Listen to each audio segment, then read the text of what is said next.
All right, we welcome you back to Newton Rebels Baseball. We think we're reconnected again. For some reason, our Wi-Fi went out and knocked us off.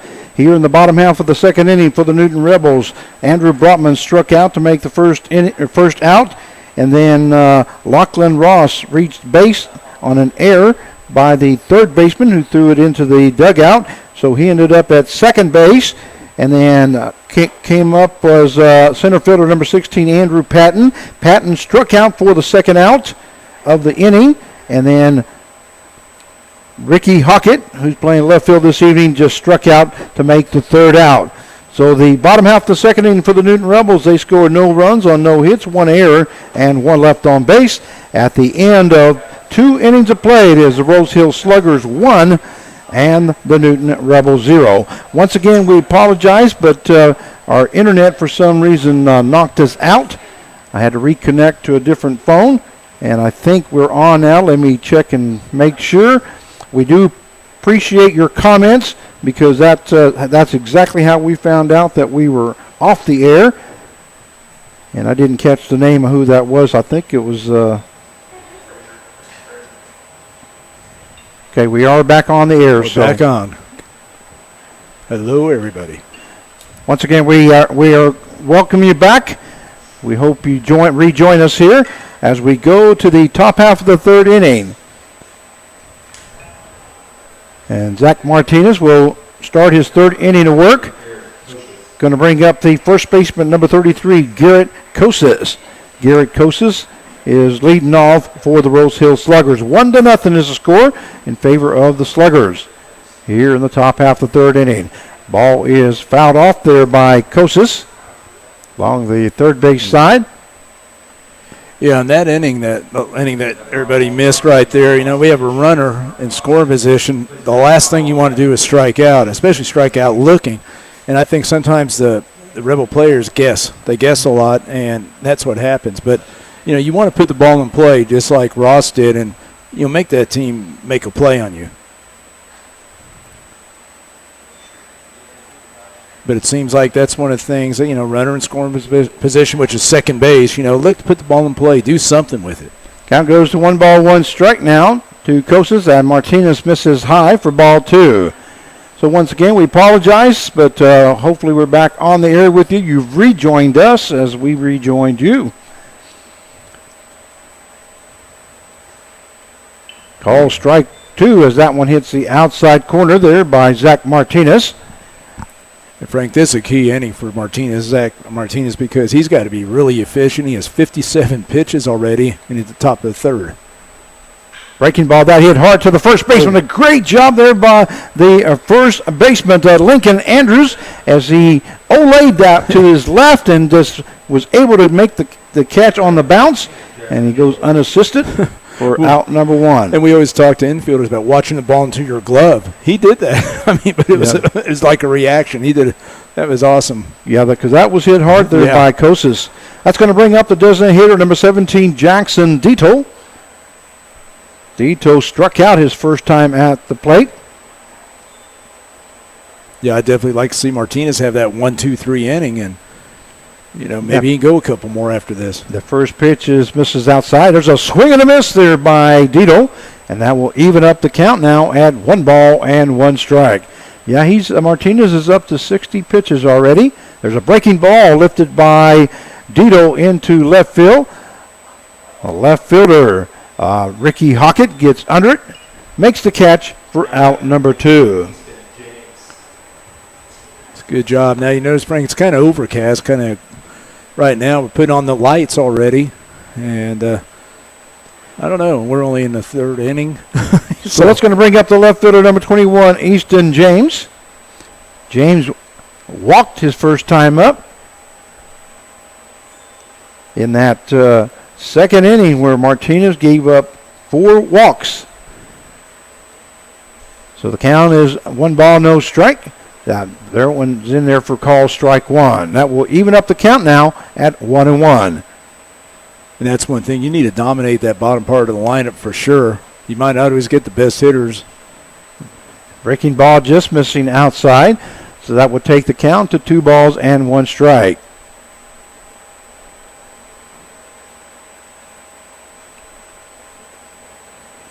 Whoa. That's close. Just That missed was the close. spot, yeah. Okay, that misses for ball 3, so the count goes to 3 balls, 1 strike, as we are in the top half of the third inning. 1-0 is the score. There's a fastball missing high for ball 4. So Easton James gets on base for his second time here in the ball game, and that will bring up the catcher number 8, Ross Cadena. And I think Martinez thought one of those was a strike because he steps off the rubber there and goes back behind the mound.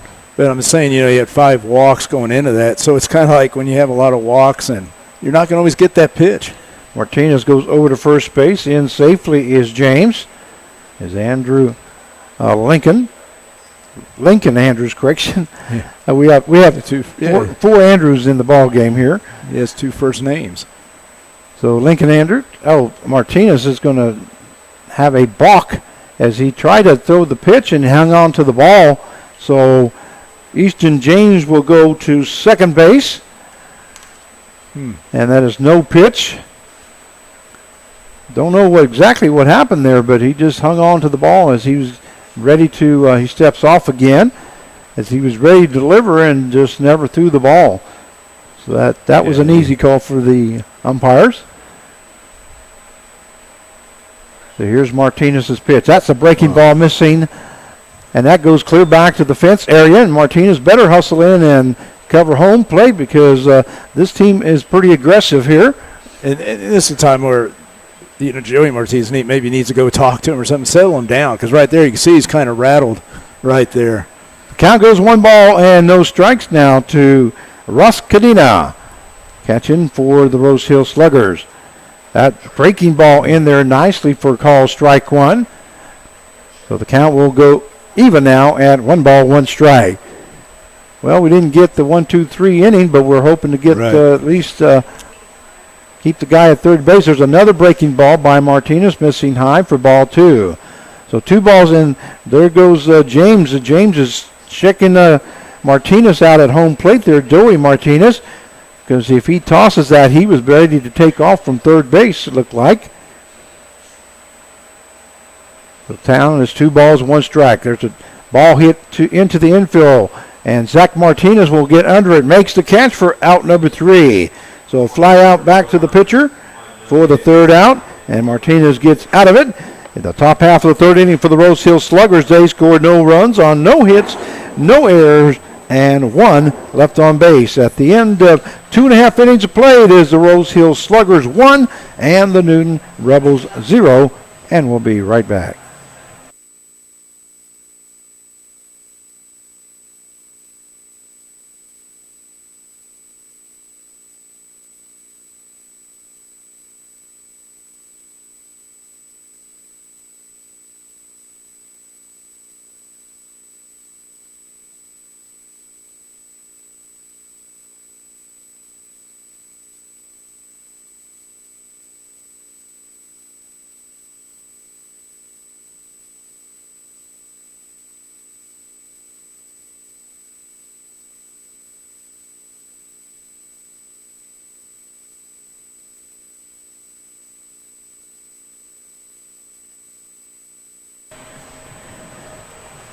And we welcome you back to Newton Rebels Baseball. This is Frank Martinez, joined along by Mark Cavala as we are in the bottom half of the third inning.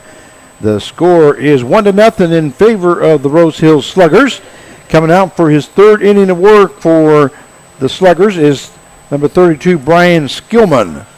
And Frank, it shows baseball. I mean, you have Zach Martinez with 6 walks, a hit batter, only giving up 1 run. And if you look at it, you have, Skillman, no walks, no runs, of course, but here it is a 1-0 game. Yep. The first batter that he'll be facing is Jack Sigris, shortstop here tonight for the Newton Rebels.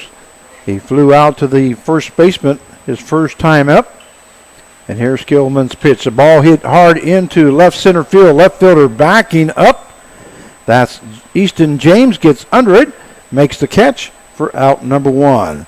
So fly out to left field for the first out. and that will bring up the third baseman, number 55, Nolan Riley. And Sigris it was a good pitch, top of the zone, fastball. He was ready, dead red, ready to hit on it. Just got a little under it.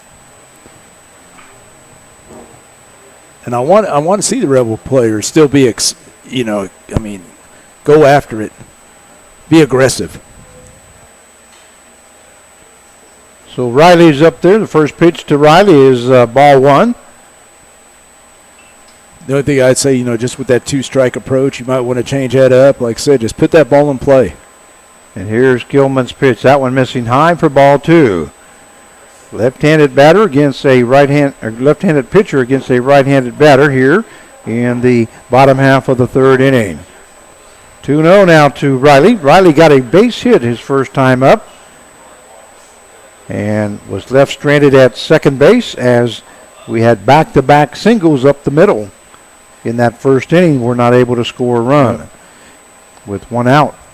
We've had 2 innings with runners in scoring position. So count goes 2 balls, 1 strike now to Nolan Riley. And here's Gilman's pitch. That one missing low and inside for ball 3.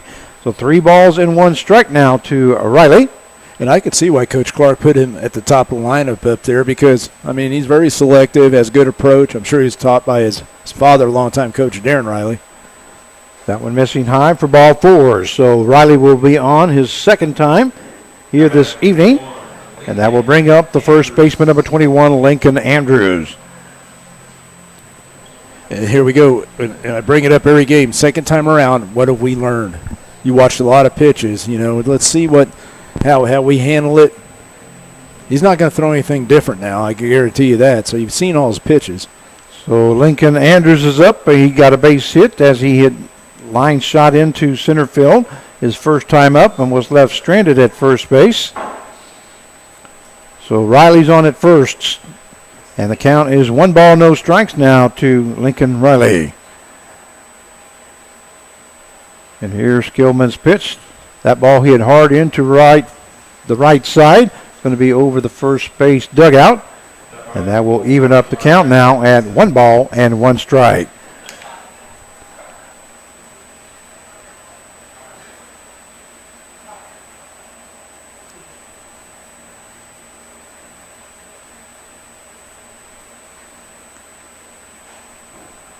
Pitch missing inside for ball 2. Yeah, I haven't heard anything yet on the All-Star game and who's been selected. I know the commissioner, Casey Walkup, has all those in from all the teams, and I know this is a guy that has a chance. That ball hit hard to the first base side. Somebody wants to know what Brotman did his first time at the plate. He struck out as he made the first out in the second inning. There, that inning that we lost connection with our internet.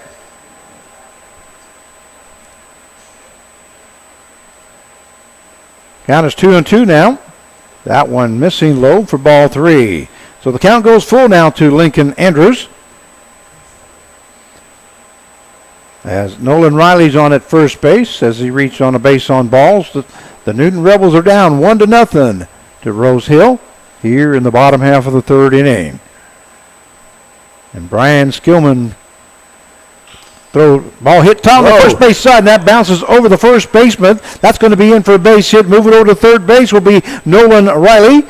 That was just a bad hop there as the first baseman, Garrett Kosas, got down on it, but it just took a bad hop on him. I don't think it hit the base. I think it hit something else. Yeah, it looked like it hit something just before. Before the base. Where the players, when they run down there's a little dirt or anything like that. But, yeah, it almost took his head off. So Andrews is on with his second hit of the ball game. Once again, Nolan Riley ends up at third base, and that's going to bring up the designated hitter, number 17, Enzo the Boom Bonventry. First pitch to Boom is ball 1. Yeah, like I said, right now, Boom, even that right center gap right there. If they're pitching you away, take it there. You can get an easy double right there. You hit that gap. So the count, 1 ball, no strikes now to Bonventry. That one hit hard down the third base side, and it's going to be a foul. Hard hit ball there into, but it went foul. So the count goes to 1 ball, 1 strike. It was neat seeing the Boom Enzo talking to all the little kids around him. I got a couple of pictures of that. It's kind of neat. Runners on at first and third with 1 out.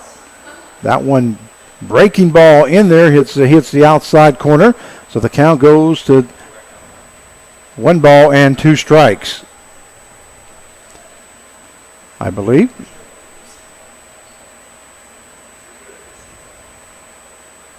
Here's Skillman's pitch. That one lifted into right field. Nice job there by Bonventry as he went with the pitch that time.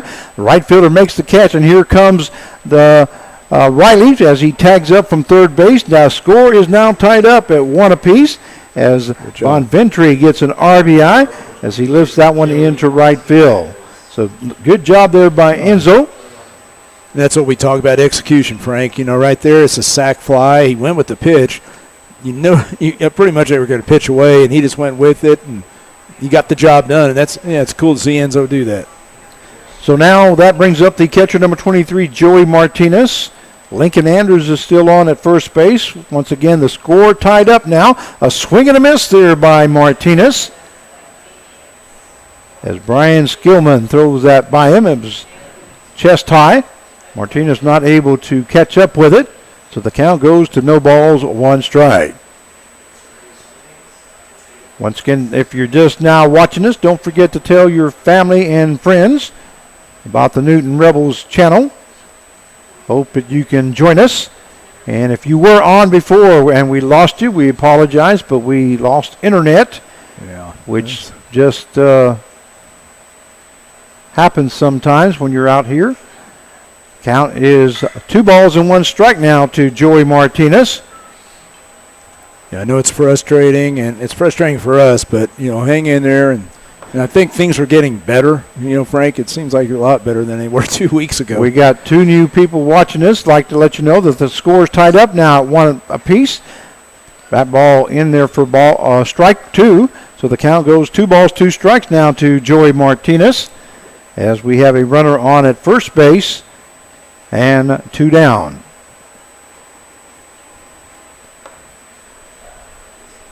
Breaking ball in there for call, strike 3. And Joey Martinez goes down looking for his second time. Second strikeout, that is, of the ball game. Yeah, again, I think he was guessing and looking for the fastball. And my suggestion is, get on the plate, take anything, think fastball, react to anything else. And it's an off-speed pitch, and it happens. I mean, that just happens. But you just got to be ready for everything. It's tough. Like I said, 2-strike hitting is tough, but you just have to adjust to that and realize. And if you have trouble getting in 2 strikes, maybe you better jump on the ball earlier in the count. So Newton Rebels score 1 run on 1 hit, no errors, and 1 left on base. At the end of 3 innings play, the score tied up at 1 apiece. And Zach Martinez will come out for his 4th inning of work. He's got 70 pitches already in 3 innings. Yeah, that's quite a few. Yeah. Of course, he had that second inning where he walked 4 guys. But he did strike out the side. And that's how the Rose Hill Sluggers got their run, by him walking 4 guys in that inning. But that shows how efficient he can be because, they got guys on there. And we've seen this team hit. I mean, they can hit, and he shuts them down. He's pitching the tough way. We've done everything the hard way this summer with our team. But he just got to believe in himself, get ahead in the count, and you watch what happens then. So coming up in the top half of the 4th inning for the Rose Hill Sluggers will be the center fielder, number 31, Will Reitz. Reitz reached on a base on balls in that crazy second inning where Martinez gave up 4 base on balls. So Reitz is up, and then he'll be followed by Johnson and Tice. Here in the top half of the 4th inning, score tied up at 1 apiece. And here's Martinez's pitch. That one called strike 1. And that's a good pitch because I think Reed's is a dead ball. I mean, he'll jump on it. Red zone, fastball hitter. That ball hit hard down the third base side. The coach has to duck out of the way. Once again, we'd like to thank all the little leaguers that are here tonight. Little Leaguer night is Newton And when I great baseball. see all those guys out there, Frank. Yep, just like the major leaguers. Breaking ball, that one lifted into right field. The right fielder is not going to be able to get to that one. That's Andrew Brotman playing right field this evening as that falls in front of him. So Will Reach records the first hit of the ball game. Yeah, Brown for himself. So Brownman, he was reacting right to it, and he took that bounce, kept him to a single right there with a good hustle. And that will bring up the shortstop, number 11, Matt Johnson. Matter of fact, that was the first hit.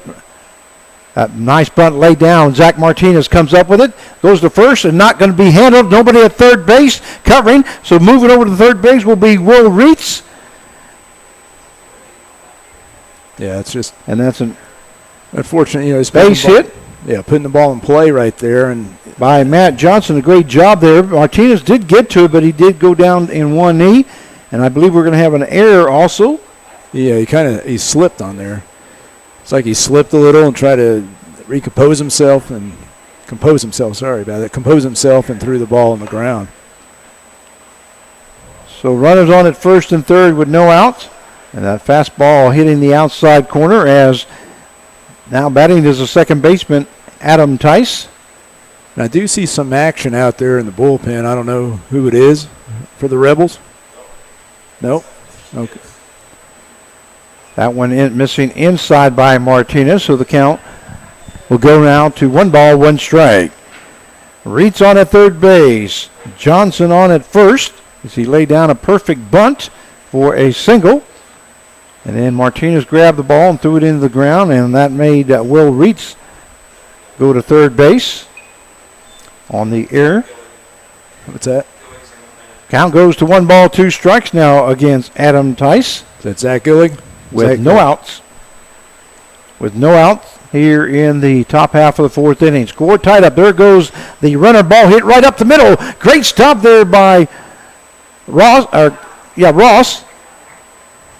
It's a great play there. Great job there by Ross. Another run does score as coming in from third base was Reitz. In safely at second base is Johnson. And Lachlan Ross dove at that right behind second base. Came up and threw Tice out for out number 1. And one thing, Coach Jones, he likes to put runners in motion. He's done that quite a few times against the Rebels. Hit run, and it's a good call right there with a runner at home plate. If you have good control with your bat, just put the bat on the ground there, put the ball on the ground, but it was a good play by Ross. So that's going to bring up the third baseman, number 26, Zach Baxley. There's a check swing there by Baxley that calls strike. So that evens up the count now at 1 strike. Nice job there by Joey Martinez as he was able to stay in front of it as Baxley went after that one. Yeah, if he didn't have him running on that pitch right there, if he didn't have Johnson running right there, it would have probably been a double play. Ball hit hard into center field. Center fielder coming in to make the catch. That's Andrew Patton. Patton does make the catch for out number 2. Going to bring up the right fielder, number 42, Hunter Gibson. The score now 2-1 in favor of the Rose Hills Sluggers. As Reach on the base on a base hit. And then went to third base. On a base hit by Johnson and a throwing error by Martinez. Ball hit to the right-hand side, first base side, the dugout. Sends the players scattering. Zach Martinez up to 82 pitches. Just here in the fourth inning. So the count is no balls and 1 strike with 2 out here in the top half of the fourth inning. The score is 2-1 in favor of that one behind Gibson, and the ball goes clear to the fence, and finally Martinez realizes that there is a runner on, so he comes home to cover as Matt Johnson rounded third base. Joey Martinez finally gets the ball and throws her in. The count will go now to 1 strike. And that's something that the Rebels have been doing all season long, and that's given up that run with the guy on third base and throwing a wild pitch or something, and we definitely don't need to do that right here, only being down 2-1. That one missing inside for ball 2. 2 balls, 1 strike now to Hunter Gibson, who got hit by the pitch his first time up and struck out a second time. That one in there for strike 2. So that will even up the count now at 2 balls and 2 strikes.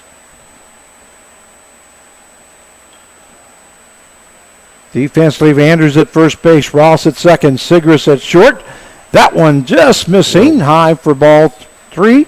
So the count goes full now at 3-2. Nolan Riley is on at third base, Hockett at left field, Patton in center, and Brotman in right field. Here's Martinez pitch. That one lifted into left center field. That's going to be in for extra bases. Coming in to score is Matt Johnson. Moving over to second base on standing up will be Hunter Gibson. He fought that one off nicely and just lifted that into left center field. So Gibson's in with a double and an RBI. And now the score is 3-1. In favor of the Rose Hill Sluggers, and here comes the head coach, Brett Clark, to the mound. Yeah, and Hunter Gibson, I mean, one thing he's shown me in this series is he'll go with the pitch. He'll go with it. He's hit some in the left center. He pulls the ball. He hit that enormous home run in straight center field at West Side. You know, he's got a lot of potential, and he's a young man at Wichita State. And that's going to be it for Zach Martinez as Coach Clark gets the ball from him, and coming in to pitch, is that 34, you say? Zach Gillick. Zach Gillick will be coming in to pitch. So number 34, let me put him in the books here. And Zach Martinez, his final numbers are, he's gone 3 2/3 innings, has given up 3 hits, 3 runs, 3 earned runs, has 6 base on balls, 5 strikeouts as he faced 21 batters here this evening. Of course, the runner on at second base will be charged to Martinez if he does score, but Zach Gillick is now coming in to pitch for the Newton Rebels. And let me see what we can find out about, if I can give you some numbers on Mr. Gillick.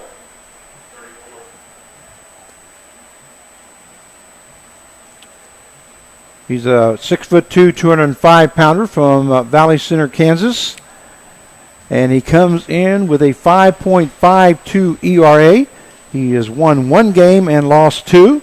He has appeared in 10 ball games, has pitched 14 2/3 innings, has 1 save, has 22 strikeouts, 7 base on balls, and has given up 11 hits here for the season. And unfortunately for a relief pitcher, you have a couple of bad outings, and that's why the 5.52. He's done a great job. He's won, but you know, I know he had struggled against the Monarchs and the Twins there, and you take that away, and I mean he's been very efficient. So hopefully he's on his game right well, here. when he pitched against the Twins, his ERA I think was let's see here. Yeah, 1.08 or 1.08. Yeah, 1.08 and. From there on, went up. There's a hard hit ball back to Gillick. Gillick will go to first for out number 3. That was Garrett Kosas. So a 1-3 put out for the third out. 1 pitch and 1 out there. The top half of the 4th inning for the Rose Hill Sluggers. They score 2 runs on 3 hits, 1 error, and 1 left on base. At the end of 3.5 innings of play, it is the Rose Hill Sluggers 3 and the Newton Rebels 1. And we'll be right back.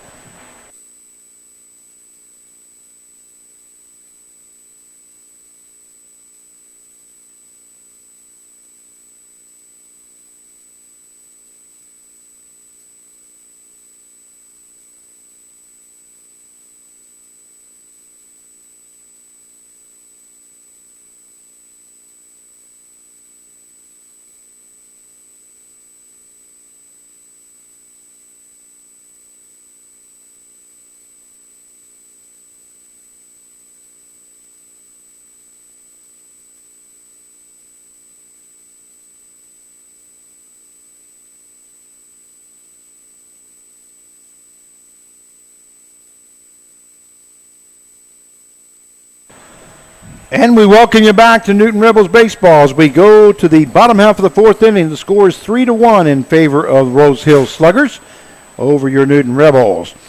Coming in to pitch once again in the fourth inning will be Brian Skillman. Skillman so far has gone 3 innings, has given up 4 hits, 1 run, 1 earned run, has 1 base on balls, 5 strikeouts, and has he's faced 14 batters. Also has a total of 64 pitches here so far tonight. Yeah, he's doing a good job, keeping the guys off balance, being efficient. Here in the bottom half of the fourth inning, the first batter he faces is right fielder number 1, Andrew Brotman. Brotman struck out his first time at the plate as he started off the second inning. That one missing low for ball 2. I thought the umpire was going to call that a strike. No, Brotman comes in batting .290 as he has 25 hits at 86 at bat. Also has 11 RBIs. 2-0 now to count to Brotman. Ball hit hard to the third baseman. Third baseman Baxley comes up and he throws wild. So the ball will go into the dugout. So that's going to be an error on the third baseman Baxley. And Andrew Brotman will be on.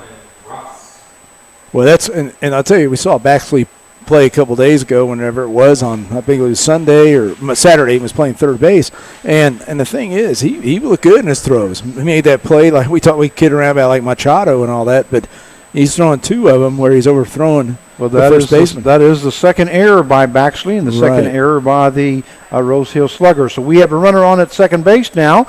Coming up will be the second baseman, number 3, Lachlan Ross. And we'll see what Coach Clark has. He does square him to bunt, misses low for ball 1. And he may get picked out at second base if he don't watch out. Yeah, he's got to be. The throw was down there, and Brotman had to jump out of the way on that ball coming in to the shortstop. Well, I don't think he knew that the ball was being thrown down there. Matt Johnson took that throw and almost picked him off. He dropped the ball. Well, I think what he did, he assumed the bunt. He assumed it instead of watching it down right there, and he took that. His secondary went way out there. He was almost halfway out there. And you got to see the bunt down before you go. The bunt is laid down, and catcher is going to throw to third base, and Brotman is in safely. Now he did that perfect because he went right on the contact of the bunt. He read that and took off, and it helped that the throw was more in the foul part of third base right there, foul territory. Well, Cadena threw that to Baxley at third base. Baxley was in front of the bag, and in safely at third base is Andrew Brotman. And so Lachlan Ross will reach on a fielder's choice.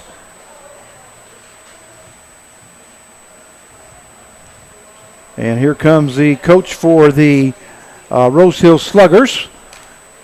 Not sure if he's going to. I think he's just trying to settle him down. He's up 3-1. Let's see. Yeah, that's what I think. Just seeing. Because obviously he hasn't thrown as many pitches. That I don't think that many, Frank. But we don't know what his pitch count's been. We don't follow these other teams' pitch counts and pitchers that much, but. Just seeing the situation, the first and third, watch what kind of, who's handling the ball, stolen base or whatever, see is a shortstop going to cover or second base. There's so many things that you could talk about. That brings up the center fielder, number 16, Andrew Patton. Runners on at first and third now with no outs. And that one missing inside for ball 1 by Brian Skillman. Patton struck out his first time at the plate in the second inning. That was the inning that we lost our internet. So Ross on at first base. That one in there for misses for ball 2. So the count goes 2 balls, no strikes now to Andrew Patton. Andrew Brotman is on at third base as he reached on an error. That ball hit right back to the pitcher, and he's going to have Brotman picked off at on a rundown, I should say. And Brotman is going to be out as he gets picked off. But Ross ends up at third base. Patton ends up at second base. as that ball was hit right back to the pitcher, and Brotman had taken off on the pitch and was caught in no man's land. And the pitcher, Skillman, did the right thing. He didn't throw to the bag. He ran right at Brotman. Right. Made Brotman commit. He started coming in home, and he threw it in home, and finally got him in a rundown. So we have one out now. Well, Brotman, I think, he made a mistake, but he did the right thing by getting in a rundown. So both runners could advance to second and third. So that brings up Ricky Hockett, left fielder. Hockett struck out his first time at the plate. So we have runners on at second and third with one down now here in the bottom half of the fourth inning, as the Rebels are down 3-1. That one fouled off there by Hockett. This is a great opportunity right here. This is, you get the runners second, third, and one out. At least make it a one-run game, Frank. That's the biggest thing right here. That as a coach, you're trying to, hey, let's make this a one-run game. Hockett comes in batting .259 as he's 7 out of 27. That one gets away from the catcher. Don't think that's going to be far enough, as Cadena hustled to get to that. And not only that, but Brian Skillman came in charging to cover home plate. Yeah. So I love the hustle on both the players' part there. Yeah, that was a tough pitch too. By the Rose Hill Sluggers. I mean, I was actually surprised Cadena even could block that halfway, just so it doesn't go just outside the dirt and the grass there. Hockett has 3 RBIs so far this season. He does have runners at second and third with one down, so we'll see what he can do here. A breaking ball missing high for ball 2. So the count will go to 2 balls and 2 strikes now to Ricky Hockett, who's playing left field here this evening for the Newton Rebels. And if you look at second base playing back, even if something outside, because Skillman likes to throw it away, try to backdoor you. So, I mean, just if you can hit something over there, you can score. Here's the pitch. That one was awful close, missing for ball 3. 3-2 now. Count is full to Ricky Hockett, was inside. So what they're telling you, Frank, they're playing back on the right side. They'll give up one run. Yep.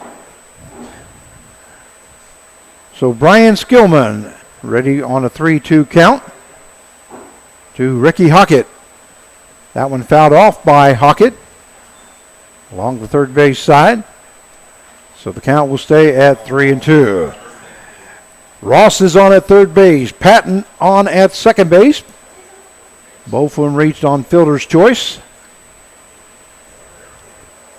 Yeah, this is very crucial right here. Actually, I think Ross might have been a single, because he laid a perfect bunt down. And he takes a look at that call, strike 3. And Ricky Hockett goes down for his second time this evening, looking. And 2 fastballs. And that is the second out of the inning. That's going to bring up the shortstop, number 2, Jack Sigris. My number 2 pet peeves. A person that can't bunt and a person that takes a look third strike. My goodness, you've got to protect. You're talking about fastball, because there's some wicked pitches, but I'm just saying a third strike fastball is one of mine right there, Frank. You've got to protect the plate with 2 strikes. I don't care what it is. You've got to protect. All the years I've coached, I never got on a guy for swinging at strike 2. Yeah. You know what I mean? Strike 3, you mean? I mean, strike 3, yeah, strike 3. Exactly so I never right. have done that. And, but I have. Guys just standing there. Yes. Skillman steps off. Once again, Jack Sigris is the batter. 1 ball, no strikes now to Sigris. Yeah, that's my 2 pet peeves. One when they can't lay down a bunt, and the other one is looking at third strike. You ask any of my ball players. Now, like I said, all coaches have some pet peeves, but I mean, a lot of them are similar. I mean, we're the same right there. I mean, we think the same, and it doesn't matter, like I said, what level you were coaching, the level I was coaching, and all that. It's the same thing. It's all fundamentals. It's all it's fundamentals. Yep. That's exactly right. It's all fundamentals. 2-0 to count. There's a breaking ball in there for call strike 1. Nice pitch there by Brian Skillman. So the count goes to 2 balls, 1 strike. Now, I'd like to see him go outside. I'd like to see Sigris, who goes to the right side real well, take it right to the right side right there, right between first and second. He probably score 2 runs. That one into the ground, a nice stop there by Cadena. Now we'll go now 3 balls, 1 strike with first base open. I'm sure he may not be giving them anything good, but Nolan Riley is up next. When you look at Cadena, he knows Sigris. You know, that's one thing. He knows what, you know, I'm sure he's caught a lot of inter-squad games. He knows them, both going to Wichita State. Hard hit ball there by Sigris. That's going to be over the shortstop's head, but he is backing up and is going to be able to make the catch. That was Matt Johnson backing up. Boy, that must have been broken bat because I thought it was over into left field. I thought he got more on it too. Yeah, I thought he got more on it. I think that actually was a broken bat. So Sigris flies out to the shortstop for the 3rd out. And in the bottom half of the 4th inning for the Newton Rebels, they scored no runs on no hits, 1 error, and 2 left on base at the end of 4 innings of play. It is the Rose Hill Sluggers 3 and the Newton Rebels 1, and we'll be right back.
Welcome you back to Newton Rebels baseball. As we go to the top half of the 5th inning. For the Rose Hill Sluggers, leading off will be the designated hitter number 17, Jackson Ditto. Zach Gillick in for his 2nd inning work. That one missing for ball. What did I miss here? 2 balls, 1 strike. Okay. Gillick's pitch fouled off there by Dito. I think Gillick loved that. Last inning, just comes in 1 pitch, 1 out. Exactly right. He only came in for 1/3 of an inning. So the count goes to 2 balls, 2 strikes now to Jackson Dito. Dito come in batting .277 as he's been up to the plate 36 times, has 10 hits. A swing and a miss there by Dito.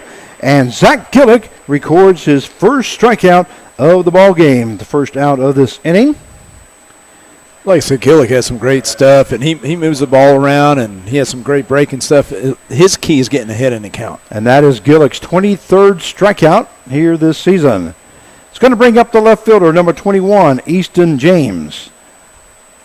That one hitting the outside corner. Nice pitch there by Gillick.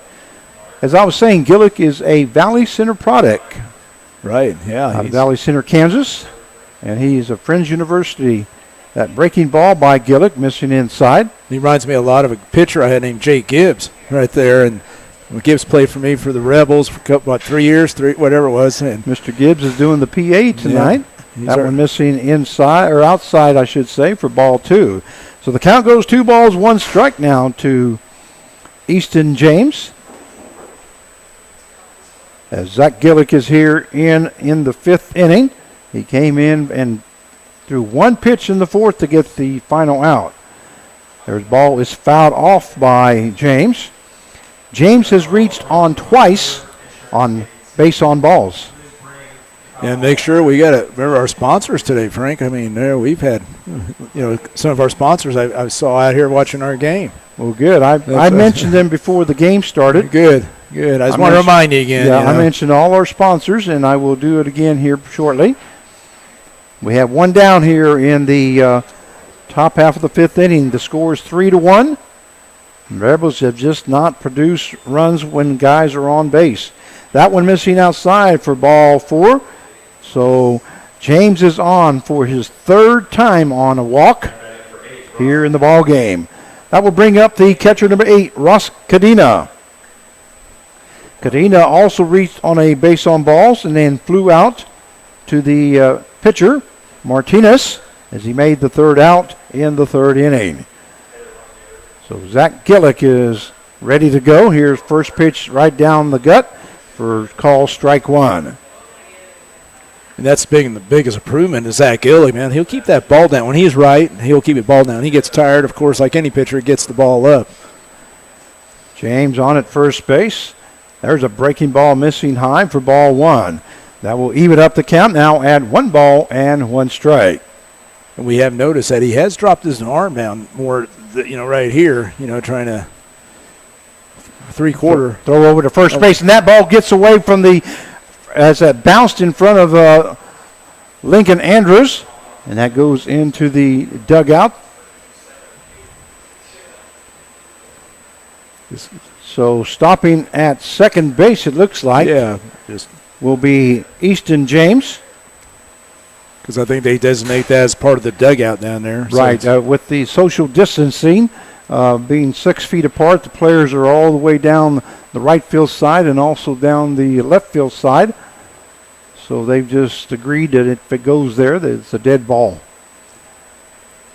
And that's actually a break. Yeah, it was a break, because if it was a live ball, then Mr. Easton James could have kept running. Count is 1 ball, 1 strike now to Cadena. And here's ball lifted into left field. Left fielder, I don't think he saw that. Hey, he lost it and then he found it. Okay, that's Ricky Hockett just stood there and just kind of looked up, and then all of a sudden he saw it, and he had to run in a long ways to make that catch, but he did make that catch for out number 2. Yeah, I don't think he was trying to deke it or anything. You can still, again, this is the tough part of a game when an outfielder sees, when the sun's going down, and it's just tough sky. It's going to bring up the center fielder number 31, Will Reitz. Now coming up, Reitz got a base hit his last time up. And then, actually there was 2 base hits in a row. And then he went to third base on a throw-in error, as Johnson had laid that bunt down. And he ended up scoring a run. Count is no balls, 1 strike now to Will Reitz. Here's my thing, too, with pitchers. In the summer, are they still working on pickoffs? And they can do that in outfield with other pitchers or whatever. If you're not, don't pick off. Don't just step off. That ball hit to the third baseman. Nice play. Nice play there by Nolan Riley as he hustled in for that and went to Lincoln Andrews at first base for out number 3. So a 5-3 put out for the third out.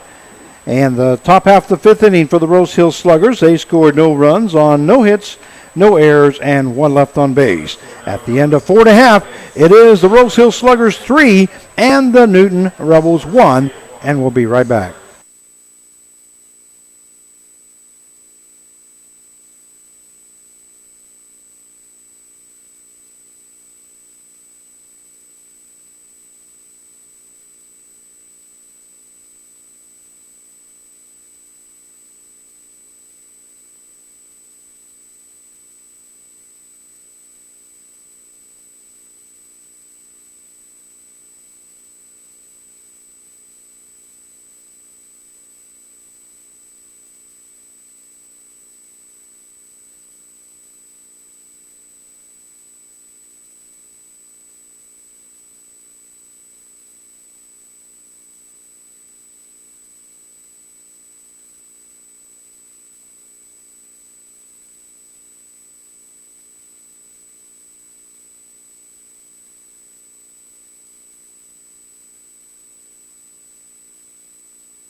And we welcome you back to Newton Rebels Baseball as we go to the bottom half of the fifth inning. The score is 3-1 in favor of Rose Hill. And we're going to have a new pitcher now for the Rose Hill Sluggers. Coming in to pitch will be number 9, Ryan Lumpkin. It's Sherwood, Arkansas, huh? Right-hander, 190 pounds, 5'11". 5'11", 190-pounder. And some numbers on Lumpkin. Yeah. He comes in with a 4.50 ERA. He has played in 4 games, has pitched 8 innings, has 5 strikeouts, 3 base on balls, and has given up 9 hits. First batter he'll be facing is the third baseman, number 55, Nolan Riley. So Ryan Lumpkin, number 9.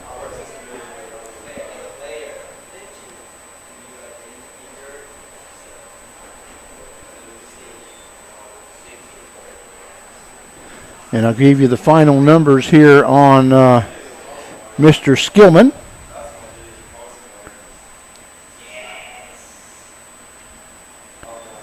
I don't know. Do you have his pitch count? Because I thought he's pretty efficient most ways. Huh?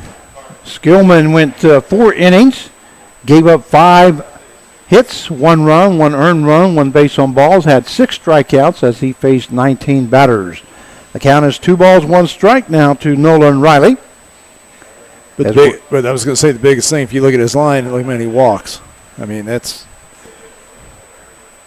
That one missing outside for ball 3. 3-1 now the count to Riley as we are in the bottom half of the 5th inning. So far, the Newton Rebels have left 6 runners on base, and those have been on at second and third, especially that last inning. Riley will reach on a walk. That's the second base on balls given up to Riley here in the ball game. That's his 3rd time on base as he also reached on a base hit. That will bring up the first baseman, number 21, Lincoln Andrews. Now coming up. I'll tell you about Riley, though. Like I said, his on-base percentage, Frank, since he's been here, a couple weeks, pretty impressive. Check swing there by Andrews is called strike 1. So the count is no balls, 1 strike.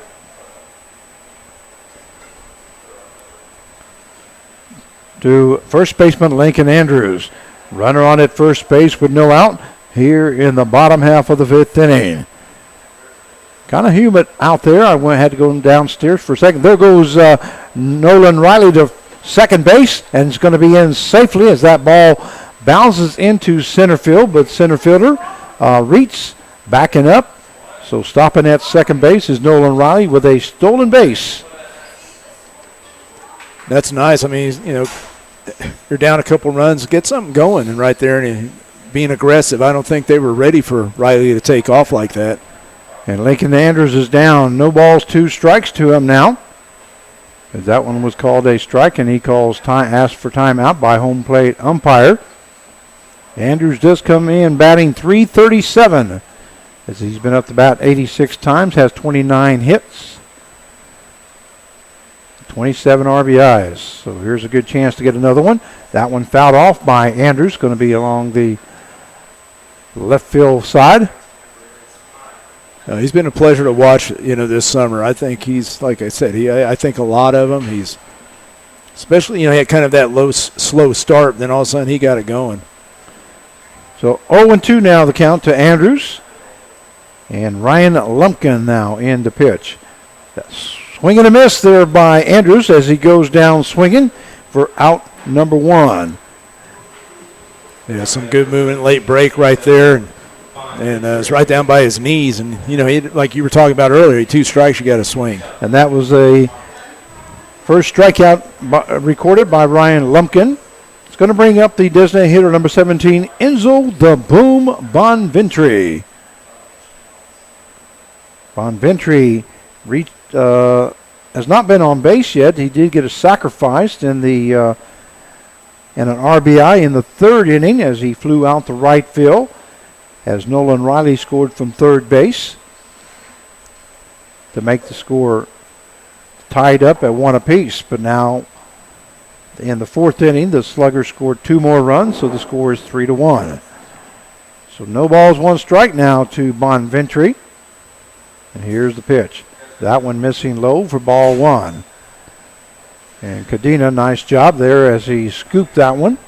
And again, here's the situation. We got the runner on second. We talk about this, Frank. Get a good pitch. Just go with the pitch. Don't have to do too much. 2 balls, 1 strike now to Bonventry.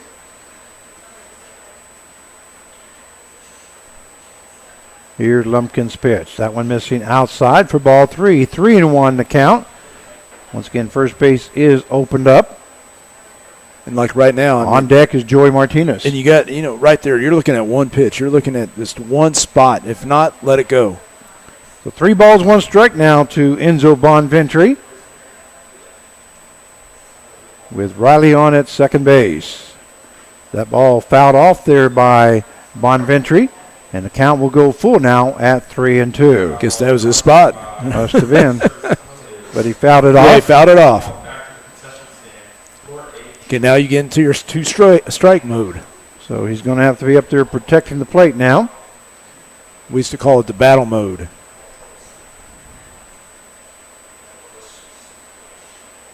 And Riley, that one, another breaking ball there by Lumpkin. And Bonventry was able to fight that one off as it went foul. Yeah, you can tell that wasn't his pitch. He did a good job, though, found that off. And correction on the scoreboard, it should be 2 balls, 2 strikes. My bad. So 2-2 the count. That one missing outside. And Cadena, great job by backhanding that and was able to keep the ball in front of him as he thought that might get by him. Yeah, it was my fault, too. I said 3-1. I thought it was one spot, but now you just got to protect. So the count goes full now to Enzo Bonventry as we are in the bottom half of the 5th inning. The Newton Rebels need runs here to get back in it as they're down 3-1. That one missing low for ball 4. So Bonventry will be on for his first time in the ball game as he reaches on a base on balls. That was a good quality at bat right there by the Boom. It's going to bring up the catcher, number 23, Joey Martinez. Martinez has struck out twice here in the ball game. He struck out to make the 3rd out in the 1st and also the 3rd out in the 3rd. We have 1 down here with runners on at 1st and 2nd. Riley at 2nd, Bonventry at 1st. And here's Lumpkin's pitch. That one in there for call strike 1. Fastball. No balls, 1 strike now to Joey Martinez. Like I said, I'd like to watch where the catcher's setting up right here. Here's Lumpkin's pitch. A swing and a miss there by Martinez as he had him fooled. Was way ahead of that pitch. And the count goes to no balls, 2 strikes. Yeah, they're throwing a lot of off speed with him. Runners on at 1st and 2nd with 1 down here in the bottom half of the 5th inning. Another breaking ball. And umpire says no, he did not go. So the count will now go to 1 ball and 2 strikes. But here's the part right here, Frank. It's tough. He threw me 3 straight breaking balls. Is he going to throw me another one? Well, you still have to think fastball, I believe, and then react to that curve, because if you don't, that fastball goes right down the middle. So the count 1 ball, 2 strikes here to Martinez. And the Rebels need to score a run here. Hard hit ball into left center field. That may be drove clear to the wall as coming around third base is Riley. Bonventry moving to third base. He's going to be coming around also. And standing up with a double is Joey Martinez right and 2 RBIs. A great at bat there by Joey Martinez as he records his first hit of the ball game, a double and 2 RBIs. That ties up the ball game now at 3 apiece. And we just talk about fastball. He was sitting fastball in a 3 straight curve, off speed, whatever, and then he throws that fastball, and Martinez was ready for it this time. So now there is a runner on at second base, and that brings up the right fielder, number 1, Andrew Brutman. Great at bat there by Martinez that time. Especially being down 0-2. So the score tied up now at 3 apiece. And here is Lumpkin's pitch. A breaking ball high for ball one. Brotman struck out his first time, reached on an error by Baxley at third base, and ended up at third base with the bases full and got picked off. Actually, there was guys on second and third and got picked off as the ball was hit right back to the pitcher. That one missing outside, and another nice job there by Cadena. He has to backhand that one to keep it from going back to the fence. He's impressed me, watch him in this series as a catcher. The count is 2 balls, no strikes now to Andrew Brutman with a runner on at second base and one down. Go ahead run at second base. That ball lifted into right field. That's going to fall in for a base hit. Coming across is going to be... Coming across is Martinez. Martinez held up at third base. I don't know why. I don't know. But the ball got away from the right fielder, and Brotman ends up at second base as that ball goes to second base and gets away from the shortstop, Johnson. So Brotman records a base hit. That's probably the first mistake. And an RBI. First mistake Gibson's done out there. I mean, in the game as a hitter or a fielder. The one thing you brought up, Martinez running the third, guys, run hard like you're going to score from second. Let the coach hold you up. And I think sometimes our guys assume they thought it's just a base hit to right. I don't have to go all the way, but go hard. Make the coach stop you. Well, he definitely wasn't running very hard to third base, and then when he did, he almost stopped after about 3 steps, and then the ball got away from the right fielder, and they finally send him in home to score. So the score now is 4-3, in favor of the Newton Rebels. So Brotman ends up at second base on that error, brings up the second baseman, number 3, Lachlan Ross. And I like how Brotman went to the right side. That ball pitch was away, went with it. Swing and a miss there by Ross as the count goes to 1 ball, 1 strike. This whole inning, right there, the 3 runs, runners in scoring position. And, the Rebels are focusing up. Good at-bats, good quality at-bats right here. Well, the Newton Rebels have scored 3 runs here in the bottom half of the 5th. A swing and a miss once again by Ross, and the count goes to 1 ball, 2 strikes. Ross reached on an error to the third baseman in the second inning and reached on a fielder's choice. It might have been a base hit there. That ball hit to the third base side. One thing that gets me, especially Frank, probably back when we were playing, notice how quick hitters just stay in the box. They just stay in the box. There's like 1, 2, and they stay in the box. Remember in our day, you get out. Remember Nomar Garcia Parr or something like that. Take your time. And I know umpires say, let's go.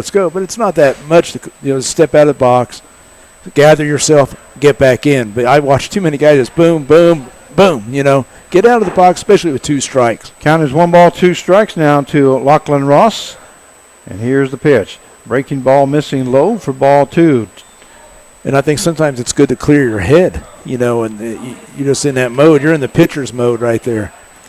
2 balls, 2 strikes now to Ross with a runner on at second base and 1 down. Ball lifted to the right-hand side is going to be foul by Ross. And a great job there by Ross to protect that plate. 2 balls, 2 strikes. And Ross, it looks like point streak's got him 2 for 2. So, yeah. I believe. You had told me an error on the third baseman, but I guess they gave him a hit. Yeah, they must have given him a hit. That one hit to the shortstop. Johnson bobbles the ball there. Not so. Ross is going to be on safely, and that definitely is an error. Well, and I think that slow grass, even though they cut it, Frank, we talk about they cut it, it's going to be a little faster. We know how this grass usually is. It still will catch the ball. It will slow it down, and I think that's what happened to Johnson. Brotman moves over to third base on that play as Matt Johnson came in and was not able to corral that, and Ross is on with an error at first base. That's going to bring up the center fielder, number 16, Andrew Patton. Patton reached on a fielder's choice his last time up. That first pitch is called strike 1 to Andrew Patton. And Pat's one of our new players that just came in last week. About 2-3 games ago. Yeah. It's only about his 4th ball game, I believe. We could take a quick look. There goes to second base, and he's going to get tagged out at second base. But another run scores as Brotman scores from third base. Lachlan Ross gets thrown out 2-4 on the putout for the second out. But the Rebels scored another run. That's 4 runs here this inning. That takes the score to 5-3 in favor of the Newton Rebels. And it's good to see, Coach Clark being aggressive right now, especially get that run in. Breaking ball, swing and a miss there by Andrew Patton, and he goes down for the third out. So the bottom half of the 5th inning for the Newton Rebels, they score 4 runs on 2 hits and 1 error, and nobody left on base.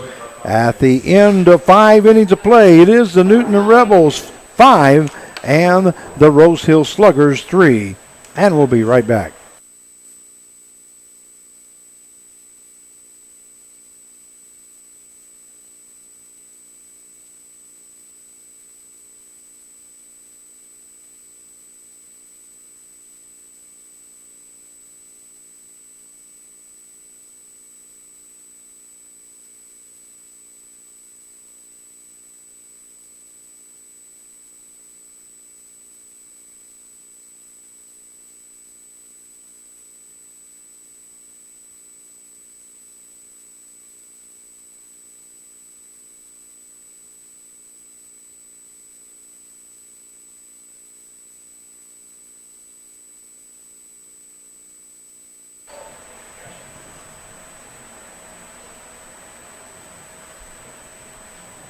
And we welcome you back to Newton Rebels Baseball.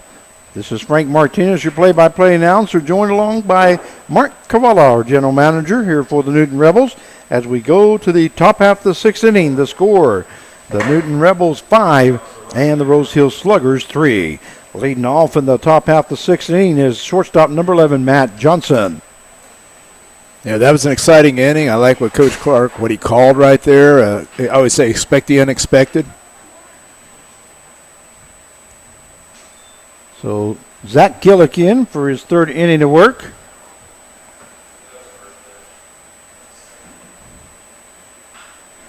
Ball hit foul by Johnson. And I'm not going to talk about what kind of inning we need right here, Frank, because every time I do, it seems to jinx them. So, you can say it, whatever. I'm not going to say it. That one also fouled off by Johnson. Johnson's a 6-foot, 170-pounder from Wichita, Kansas. He comes in batting 200. He has struck out his first time. There's a swing and a miss there by Johnson as he goes down for out number 1. And that is the 2nd strikeout recorded by Zach Gillick here in the ballgame since he came in. And that's one thing about Gillick. When he's right, when his arms, nice and rested or whatever, that ball just pops right out of there, and that ball exploded. That brings up the second baseman, number 5, Adam Tice. That one fouled off by. That was just a bad break there for Adam Tice as he ducked down, ended up hitting the bat back behind his back there. Yeah, I've seen that happen. That is fouled off, so that's a strike. I guess Gillick, we thought Gillick didn't know what he was doing there, but I guess he did. Threw a strike. Yeah, threw a strike. A breaking ball, or fastball, I should say, that's up high for ball 1. The count will go to 1 ball, 1 strike now to Adam Tice. And here's a pitch by Gillick, a fastball on the outside corner. Great pitch there by Gillick as the count now goes to 1 ball and 2 strikes. 1 down here in the top half of the 6th inning. The Rebels up 5-3. Fastball missing low and for ball 2. So the count will go to 2 balls and 2 strikes.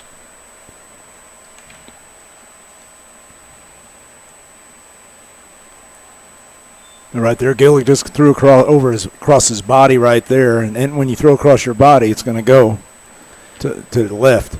That one for ball 3. So the count goes full now at 3-2 to Adam Tice. He reached on with a base on balls in the. There's a swing and a miss there by Tice, and that is the 2nd strikeout of this inning, recorded by Zach Gillick for the 2nd out. and that is the third strikeout since he's come in the third inning. It's amazing. Correction, the fourth inning. When he walked into the gate today, I was greet Zach. I know him pretty well, and I said, "So hey, how's the wing? You ready to go?" And he goes, "Coach, I want the ball." Ball missing outside to Zach Baxley. And he's looking like it, isn't he? Yes, he looks like he definitely wants to compete today. That one hits Baxley, so he'll be going to first base. That was inside. And Baxley will be on at first. That brings up the right fielder, number 42, Hunter Gibson. We have 2 down here in the top half of the 6th inning. The score 5-3 in favor of your Newton Rebels. And we're going to stay here with it after this inning here so we can do our sponsors. Yeah. Oh, yeah. For the second time here in the ball game. Want to make sure we get them all.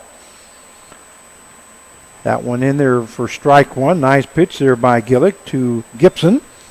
And dancing at first base was Zach Baxley. He's got a lot of speed. You might watch to see whether Coach got something on or not. As Sluggers are down 5-3. They're just missing outside is Gillick.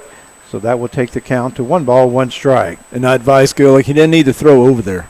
Don't throw over there. You don't need to, especially with 2 outs. You got 2 down. Focus on the hitter. If you have to step off. Yep. There you go. He does throw over to first, but he did step off first. He stepped off, and it's controlled throw. Just letting him know that, hey, I know you're over there dancing around. You can do all the dancing you want. You can't score if you stay at first base. There's a ball lifted into foul territory. And one thing I've always preached, and Coach Gibbs will, if you're going to let a guy on base, do it with 2 outs. I mean, if it's going to happen, if it's a hit, or you're going to hit a guy, or you walk, but sin is doing the leadoff walk. There's a ball hit to the first baseman, and good job. Andrews is able to corral it, stays in front of it as he goes unassisted for out number 3. So the top half of the 6th inning for the Rose Hill Sluggers. They scored no runs on no hits, no errors, and 1 left on base. At the end of 5 1/2, it is the Newton Rebels 5 and the Rose Hill Sluggers 3. We're going to stay here, Carv, so we can thank our sponsors once again. We'd like to thank Miller Insurance Agency, American Family Insurance, Duty Work, Conrad Insurance Group, Boston Insurance, Pouch Enterprise, Realty Connections Store and Stuff, and U-Haul, Roofing Services Unlimited, Shamrock Car Wash, Pate and Paul Attorneys at Law, Affordable Autos, Remax Associates of Newton, Kansas, the Tim Marler and family, Carl Hodges, our founder, Dr. Brett Wolf's DDS, John and Lori Odom from Dodge City, Newton Rec Commission, Bob Burke by Local, and Ray Roofing. I also like to thank our sponsors, Connie Miller, Joe Pitlow, Michelle and Brett Kaufman, Robin and Christopher Eshelman, along with Aaron Eshelman, player, Tammy Schmidt, Chad and Joni Considine, and Zach Bravo. We'd like to thank all our host families and sponsors here this evening. Also like to thank the Little Leaguers who came out this evening. Oh, that's neat. Newton Baseball Club, the guys out here, the kids, our players enjoyed it. The kids were all around. We got pictures. It's pretty neat to see that. But I have a question for you, Frank. All right, just a second here while you can ask me if you want to, but I'm going to look up another player that's coming in. Looks like it's number 12, Grant Atler. He's a 6'3", 190-pounder from Derby, Kansas. Is coming in to pitch for Rose Hill. Go ahead. Okay, the question. We talk about Carl Hodges. He was a legend. He's the guy that started the Rebels. We have the MVP award. Who do you think's in the running right now at this point? I'm going to have to defer to you. It's going to go down the wire. Give me a chance to at least to do some studying. Okay. My goodness. There's a lot of ball players that are really hitting the ball well and have come on. But our pitching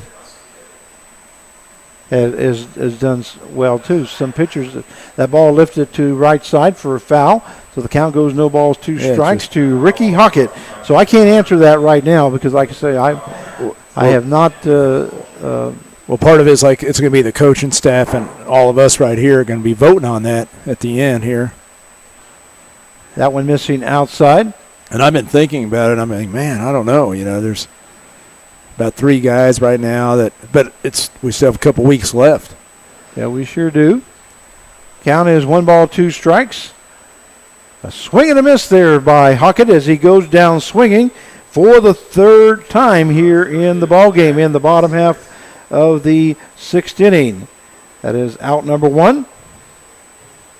So Grant Adler records his first strikeout of the ball game here in the 6th inning. It's going to bring up the shortstop, number 2, Jack Sigris. Yeah, we saw Adler on Sunday.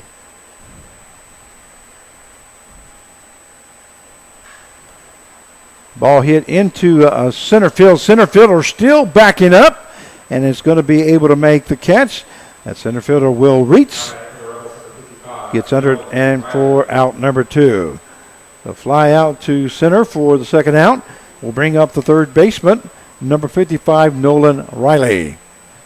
Like I said, I really like Riley's game today. He's gets on base. He does the little things. Great approach.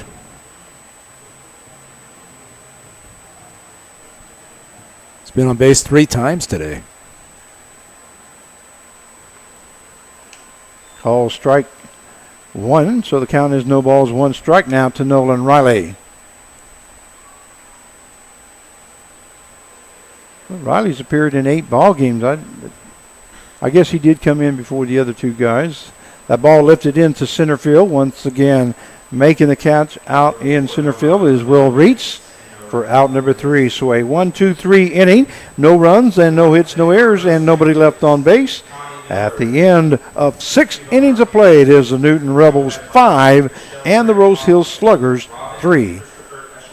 And we'll be right back.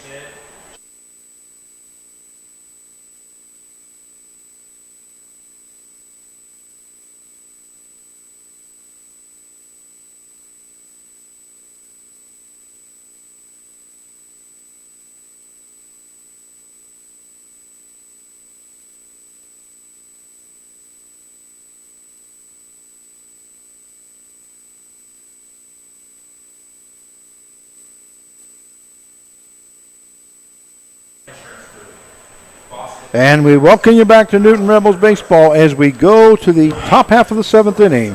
The score is 5-3 in favor of your Newton Rebels. Due up for the Sluggers will be the first baseman, number 33, Garrett Kosas. He'll be followed by designated hitter number 17, Jackson Diddle, and then left fielder number 21, Easton James. First 3 guys up, and Zach Gillick comes in. It's going to be interesting because Gillick hasn't had a lot of 3-inning relief time, appearances. We'll see what he does. I mean, he's looking good right now. He's gone 2 1/3 innings. So now batting is the first baseman, number 33, Garrett Kosas. First pitch is hit to the second baseman, Ross. Ross goes to first for out number 1. A 4-3 put out. And a nice job there by Lachlan Ross as he moved to his right and came in hard to get that ball. Yeah, Ross is playing pretty well. That's his natural position, second base. What do you think of the defense right there with Sigris at short? Well, I like it. They've done really well. That's going to bring up the designated hitter, number 17, Jackson Diddle. And, we went out and had supper with Coach Brett Clark the other day, and that was some of the things that we did discuss. Yeah, he was willing to listen to us, and Coach Clark has done a great job, though. Just the situation hitting has been one of our. There's a ball hit right back to Gillick. Gillick runs it out to first base, tosses over to Andrews for out number 2. So a 1-3 put out for the second out. And that will bring up the left fielder, number 21, Easton James. Gillick and his movement right there, you can just see that ball just break late just when he was swinging. And He's looking good. I think dropping down like we talked about has helped him. That fastball is in there. First call, strike one. We're going to ask Mr. Gibbs if he wouldn't mind on the side of the camera there's a sun. If he push that button and lighten it up a little bit on the left-hand side. Left-hand side. The other side. That's right side. Your other left. There's a little sun button there. There you go. Lightened it up real good. Thank you. That one missing outside for ball one. So the count goes to 1-2 strikes now to Easton James as we have 2 down here in the top half of the 7th inning. And here's Gillick's pitch. That one hit to the right-hand side. Ross moves to his left a couple steps, goes to first for out number 3. Wow. So a 4-3 put out for the third out. In the top half of the 7th inning, they scored no runs on no hits, no errors, and nobody left on base. At the end of 6.5 innings of play, it is the Newton Rebels 5 and the Rose Hill Sluggers 3. And we'll be right back.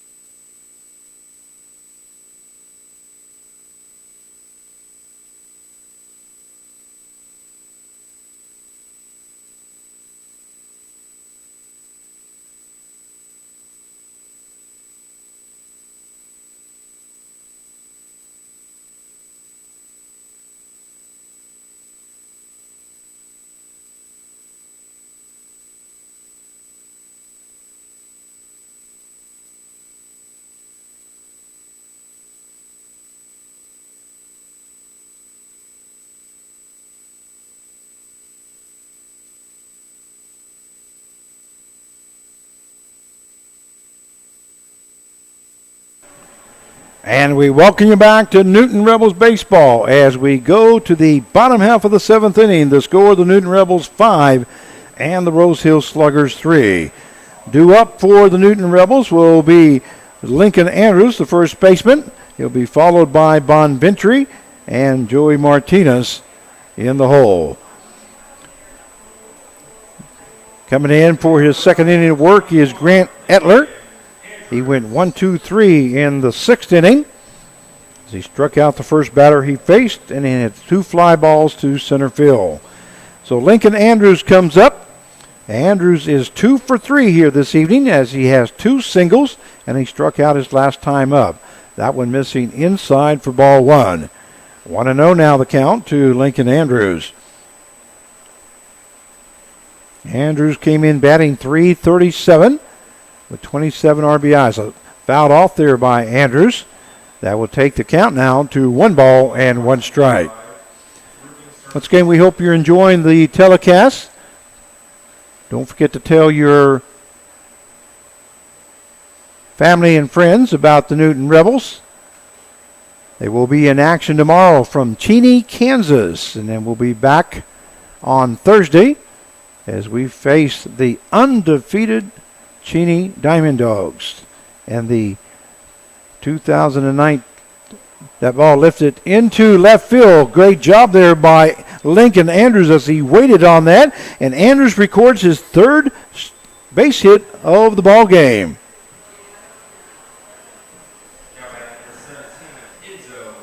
Going to bring up the designated hitter number 17, Enzo the Boom Bonventry. Coming up, he reached on a base on balls and ended up scoring a run as Joey Martinez hit a double into left center field and had 2 RBIs. So Bonventry's up and first pitch is ball 1. Ian Ross says, shout out from Sydney, Australia. We are so thankful for the Newton Rebels for their opportunity to watch and listen to the other side of the world. Well, we welcome you, Ian. Not sure exactly what time it is there, but I believe it's like 2 or 3. Let's see, what time is it now here? 9:30? Might be noon or 1 o'clock your time. I'm not exactly sure. That one is fouled off back behind the backstop. So the count goes to 2-1 strike now to Bonventry.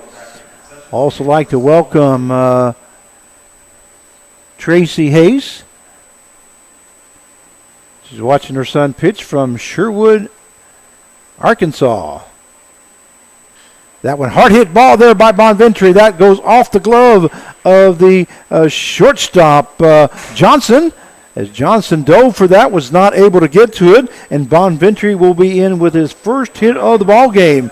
And Lincoln Andrews moves to second base on the play.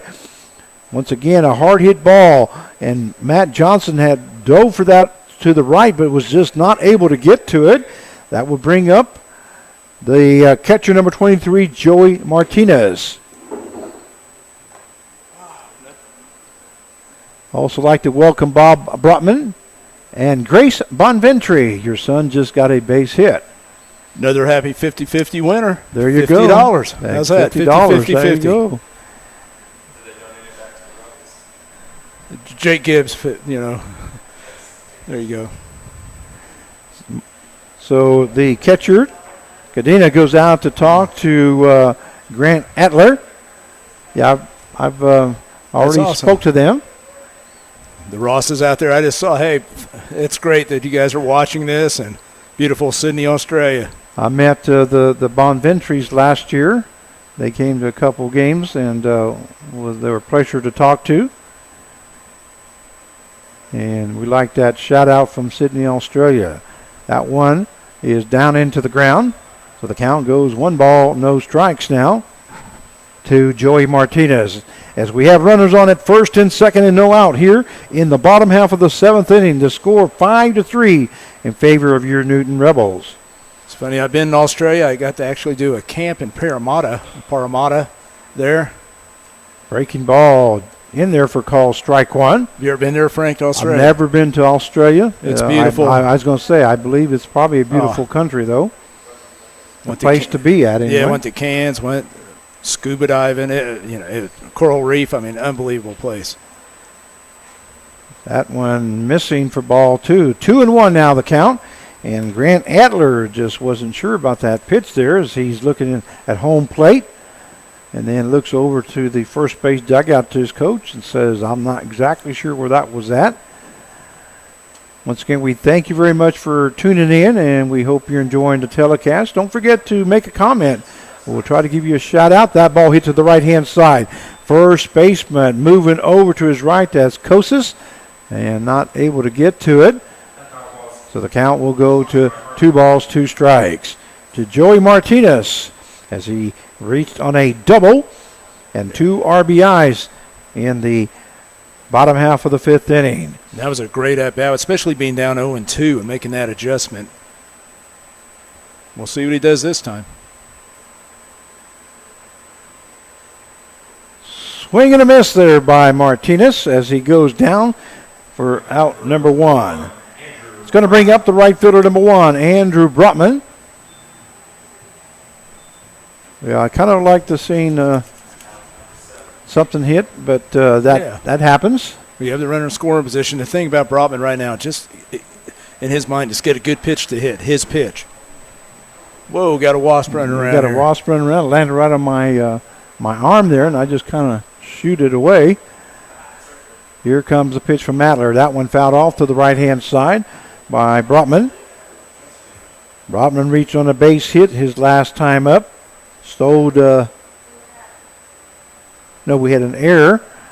And then he did get 1 RBI, though, as he scored Joey Martinez from third.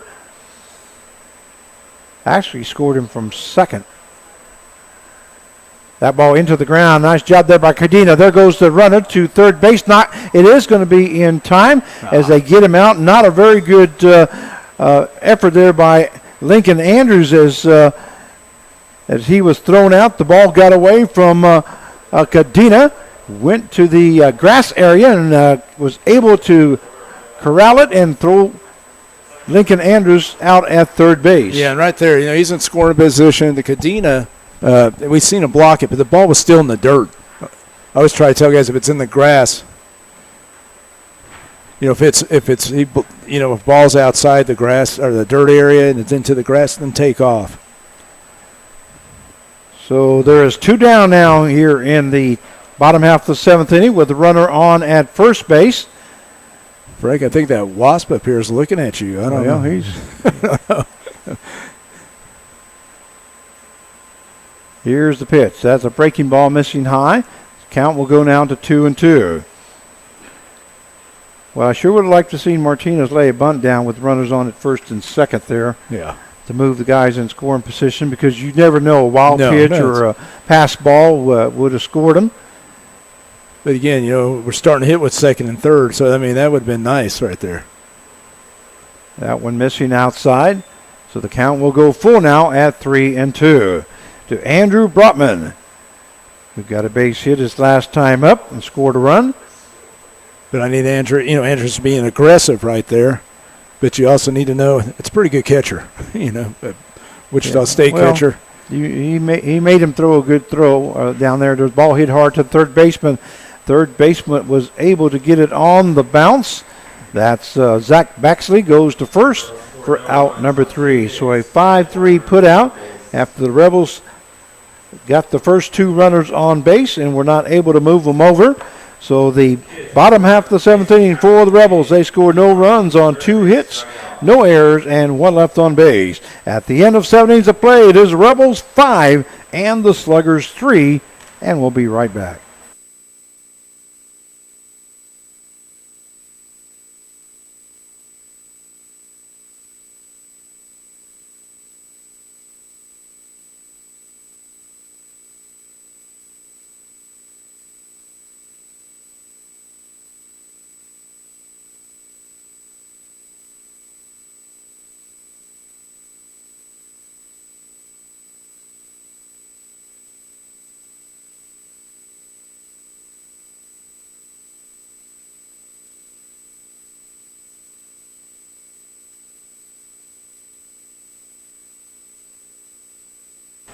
And we welcome you back to Newton Rebels Baseball. This is Frank Martinez, joined along by Mark Cavalla. I'm your play-by-play announcer, and he just happens to be the general manager. So we go to the top half of the 8th inning. Leading off will be the catcher, number 8, Ross Cadena.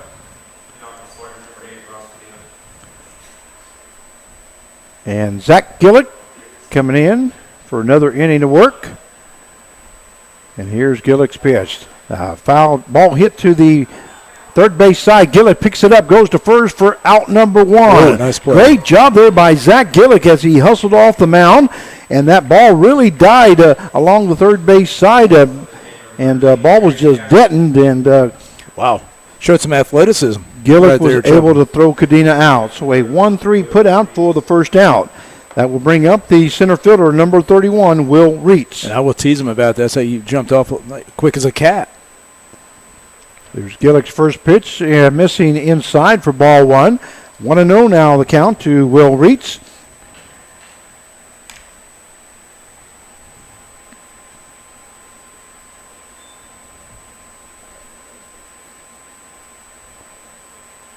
Two 2-0 now the count. That one fouled off there by Reitz. So the count will go to 2 balls and 1 strike as that was fouled off to the third base dugout area. And Gillick still has some good pop right there. Yes, I think this is as long as he's gone. There's a pitch right on the outside corner. Well, like I said, he said he was ready. And so the count goes to 2 balls, 1 strike now to Will Reitz. That one hit hard into left center field. Center fielder backing up. Don't think he was able to get to that as that's off the wall. And in for the triple will be Will Reitz. And I think that they changed the center fielder. That's how come I was kind of pausing there. I think that's instead of Andrew Patton, I believe that's I can't tell either, and it's hard to see because it's kind of dark right there in that, especially in the warning track left to center field. Made a good effort for it. He tried. I mean, that ball kept going. I'm trying to get my binoculars here, trying to see who's out there, but I'm not sure whether that's.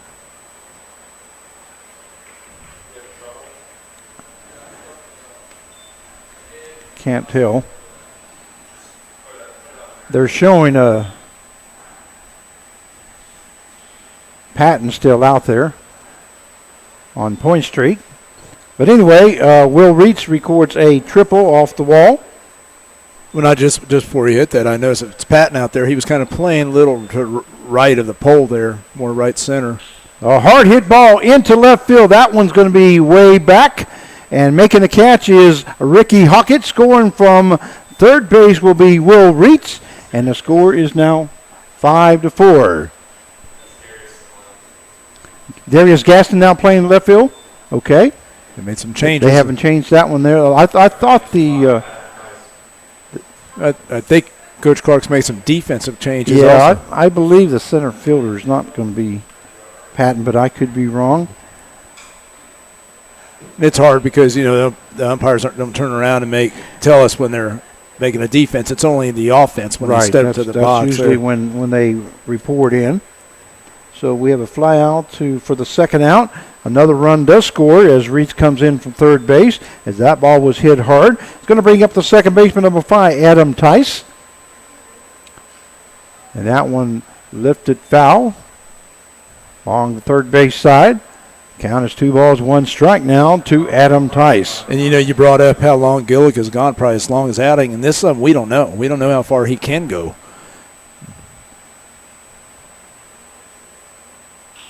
Ball hit to the third baseman. Nice job there by the third baseman to make the stop. Wow. And he gets the out. That was Nolan Riley. Over to Andrews for the third out. So a 5-3 put out.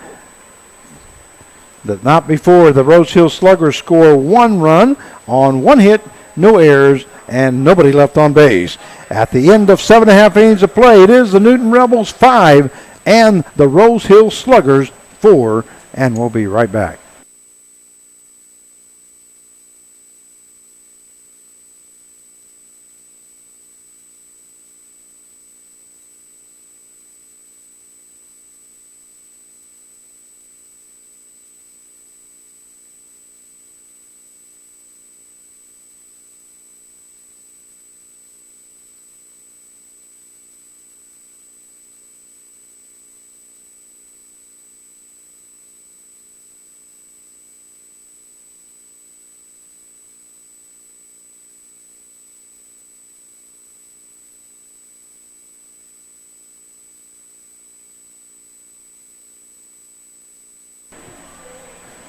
And we welcome you back to Newton Rebels Baseball as we go to the bottom half of the 8th inning. The score now 5-4 in favor of Newton. Coming in to do another inning of pitching will be Grant Adler for the Rose Hill Sluggers. And first man that he'll be facing will be center fielder, number 16, Andrew Patton. Let's see whether it is Patton or not. I believe it is. I thought they might have changed.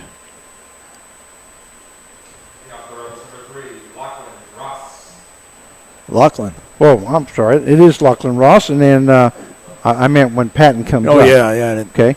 Lachlan Ross is leading off here in the bottom half of the 8th inning. Cassane's in. That's what I thought. Yeah. I thought it was Cassane that was in there last inning. So Patton will be coming out, and Cassane will be coming in.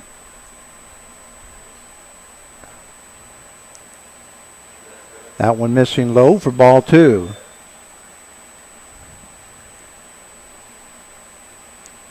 It's nice to know the Rosses out in Sydney, Australia are listening to us. All over the world. That's something about the internet. That ball fouled off there by Ross.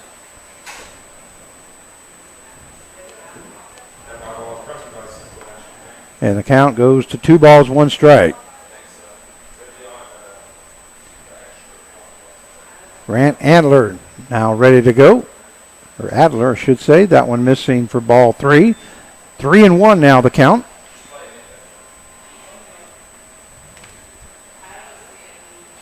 Yeah, it'd be nice to get him on base. Well, we need that extra run. We need some insurance. We definitely need to get that run back. Especially since we weren't able to move anybody over the last inning with 2 guys on base. That's ball 4. Lachlan Ross does his job by getting on base. And that will bring up the center fielder now, number 14, Sam Cassane. So Cassane coming in to pinch hit. And like I say, he was playing center field the last inning.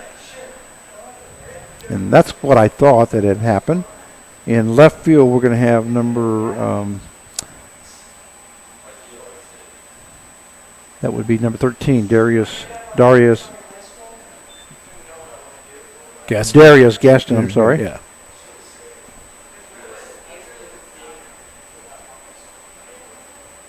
Talked to David Van Voren's father today, and David had that surgery, and he's back in Wichita. And breaking ball missing for ball 2 to Cassane as the third baseman, Baxley. Correction, I don't know. Third baseman is Thies now, or Tice is now playing third base, it looks like. Yeah, and he's playing in. They're he's expecting that bunt. So we'll have to see who's playing second base now. There's a bunt. Let's lay down. The hit right back to the pitcher. Goes to the shortstop covering. That's Johnson for out. The force out at second base. Yeah, that was just too much right to the pitcher, and on a sac bunt like that. And, and I even think even if he went to the third base side, he probably would have been all right. But, he has shown that he likes to bunt towards that side. It's going to bring up the left fielder, number 13, Darius Gaston, now coming in as he played left field the last inning. And once again, Tice is now at third base. And I don't know who's at second now, but Johnson is at short. Try to see who that is. Somebody that has been playing quite a bit because he's got his pants dirty. Another bunt attempt. That gets away from the catcher. And he did call strike one on him. And moving over to second base is Cassane. And Gaston's asking the umpire, how can you call that strike when I try to get out of the way? Yeah. But apparently his bat was still there. Yeah, he kind of committed. He's trying to do the drag bunt that you and I talk about, and he got the barrel out there and then tried to jerk away, but he already committed. So the count should be a no balls, one strike. That one missing for ball 1, so it should be 1 ball, 1 strike now to Darius Gaston. And the thing about Darius right now, if he can get him over to third, even if he makes an out, because like what you were talking about before, it could be a pass ball, it could be anything, get that extra run in. That one missing inside for ball 2. 2-1 now the count. And you have the top of the lineup coming up. So, well, we definitely need to get that run back. Yeah. Because we've seen the Rose Hill Sluggers. They can put up crooked numbers real fast. That one hitting the outside corner. That will even up the count now at 2 balls and 2 strikes. So Darius Gaston now the batter. Sam Cassane on at second base on that pass ball. And we have 1 down as Cassane is moving back and forth, really bothering Adler. Yeah. So Adler hangs on to the ball, finally steps off. Cassane goes back to second. I think Gaston did the right thing, calling time, but make sure that umpire calls it. A lot of times they will not call it in strike 3 or something. So here's the pitch. Swing and a miss there by Gaston as he goes down swinging for out number 2. That will bring up the shortstop, number 2, Jack Sigris. Didn't look like Gaston was committed on that pitch, and kind of half swung at it. It was the outside pitch again, and like I said, what you have to do with the 2-strike approach, you must get on the plate. And I just feel that pitchers don't want to go inside anyway. They're going to probably pitch you away and be ready to take it to the right side. So we have 2 down here in the bottom half of the 8th inning. The score 5-4 with the runner on at second base. There goes Cassane to third base, and the ball gets away from Cadena. And moving over is Sam Cassane. Great job there by Cassane, as you never know if the ball gets away, he could possibly score. So the count is 1 ball, no strikes now to Cadena Jack Sigris. Cadena went out to settle him down, just remind him, hey, there's 2 outs. Focus on the hitter. Sigris is 0 for 4 here in the ball game, but does come in batting .352 before the game started. That's hard. Fouled off there by Sigris. Count will go to 1 ball, 1 strike. And Sigris, he's had that 3 or 4 day off, so you don't know how much that's affected him, just his timing. But I'll tell you, he's been pretty impressive. I think he might be up for that award too. He's been a solid player for the Rebels. That one hitting the outside corner. A great pitch there by Grant Adler. He took something off of that and ended up hitting that outside corner. So the count goes to 1-2 now to Jack Sigris. Sigris needs to try to get a base here if any way possible, or take a couple more pitches. Like you say, you never know. One might just get away. Breaking ball, swing and a miss there by Sigris as he goes down for the third out. So the bottom half of the eighth inning for the Newton Rebels, they scored no runs on no hits, no errors, and one left on base. At the end of 8 innings of play, it is the Newton Rebels 5 and the Rose Hill Sluggers 4, and we'll be right back.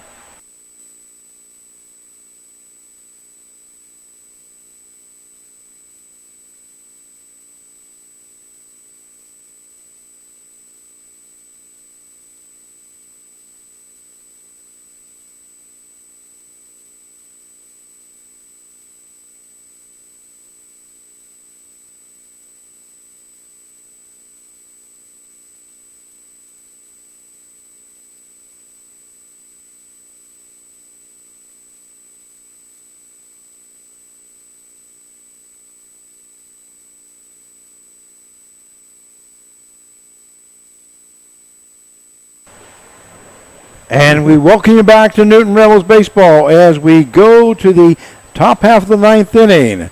The score is 5-4 in favor of the Newton Rebels, and we're going to have a new pitcher now for the Newton Rebels. Coming in to pitch is number 19, Carson Frazier. Carson Frazier from Temecula, California, 6 foot 155, right-hander. He's a freshman from Cypress Community College. And let's see what. He's been getting a lot. He's been getting in a lot of games lately. Yes, he has. Let's see what Frazier has so far. Where's he at? So on Coach Gibbs, he's pretty high on him, so he believes in him. Carson Frazier so far here this season, he is 1-0 as he comes in with a 12.15 ERA. He has one save. He has gone 13 1/3 innings. Has 18 strikeouts, 15 base on balls, and 24 hits. Yeah, but we'll see. I mean, his arm should be a little fresh. We'll see what happens here. Whoa, I thought that might have been in there. And the final numbers on Gillick, he went 4 1/3 innings, gave up 1 hit, 1 run, 1 earned run, 1 base on balls, 3 strikeouts as he faced 16 batters. Good job there by Zach Gillick. Count is 2-0 now to Zach Baxley. Baxley has some power, so Frazier's going to have to be careful. That one in the ground for ball 3. 3-0 now the count.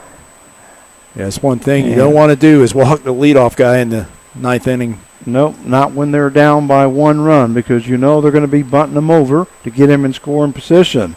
That one in there for call, strike 1. So the count goes to 3 balls, 1 strike. Carson Frazier needs to tighten up here. I was going to say if you had Hunter Gibson up, I don't know if you're going to bunt him though. That's well. He goes, but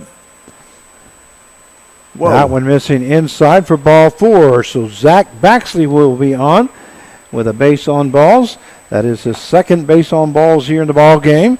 He got hit by a pitch, struck out once, and flew out to center field. That will bring up the right fielder, number 42, Hunter Gibson. Well, but if you're a team player, what do you do? Yeah, that's what you do. But it's coach's decision. I know that. Yeah. So Gibson has recorded a double, hit by pitch, struck out, and unassisted. There's a double play routine ball, or double play. Wow. Ball hit to the second baseman. Ross goes over to Sigris at short, and then over to Andrews for the double play. And Ross did a great job because he bobbled that ball. Yeah, and he stayed with it, ball. Got it to Sigris, and of course Sigris with that strong arm, you just get it to him over there, fired it over there, and like I said, Gibson's pretty fast for his size. So just like that, there's a double play, 2 outs here in the top half of the 9th inning. That's going to bring up the first baseman, number 33, Garrett Koses. And you definitely want to be careful on Mr. Koses because he's got a lot of power.